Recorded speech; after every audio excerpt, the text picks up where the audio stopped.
The base card for this is a standard 8.5 by 5.5, scored at 4 1/4. And the front panel, you're going to want to use a metallic.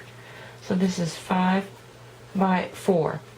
Or I'm sorry, 5 1/4 by 4. And any Regal collection will work. We're going to get right into the reverse masking. We're going to start with the strips for the front of the card. And so these are 1 1/4 by 4 3/4. You can see I've been playing with it already. And I think the secret is to wet it. And so I've got my sponge, I've got Elegant Eggplant here, and I'm just going to pull off some ink. My sponge is already wet, and you can't see where I've got this one already behind here. So I'm just going to dab this on, and then we'll get back. Lift up my template and pull my initial strip out. Kind of attach it with double-sided tape, so I've got that one. And now I'm going to secure this again. I'm going to spritz it, add some more color, and you can see how it's kind of puddling up, and the water is the whole thing. And it's very slippery, so you want to make sure you're holding down. And now I've got the inverse. Okay, so depending on how much water you used or how much water you didn't use, you're going to have some very different panels.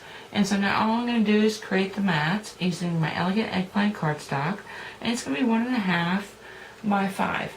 And so let me get these matted, the ones that I want. Okay, once you have your panels picked out and trimmed out, just go ahead and mat those with the same color cardstock as you used for your base card.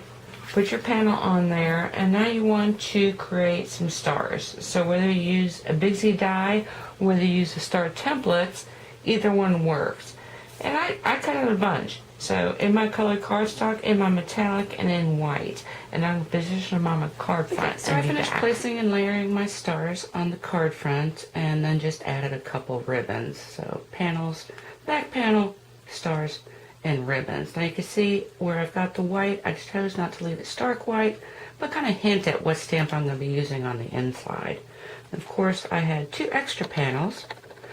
I narrowed them up a little bit so you can see kind of the difference in the design. It's a little bit less busy, so that you could do that as well. Anyway, let's get right on to the inside. Whenever you work with large image like this, you want to first off ink it from the back side. But you always want to put it on something just a little bit soft. Okay, when I finished and attached this panel, I first gave it a corner punch, which I've got a little star punch. Actually, I've got several little star punches. And then I use some of my leftover die cuts to surround that. And I've got a couple seconds to talk about some of this stuff because I'm going to be referring to products that are available now. So this is the hearts and stars. They come together as one template set.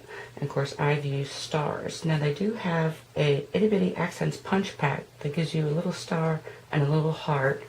And instead of the large Big Z die, they've got framelets, so what you save in cutting multiples, you can save in cardstock.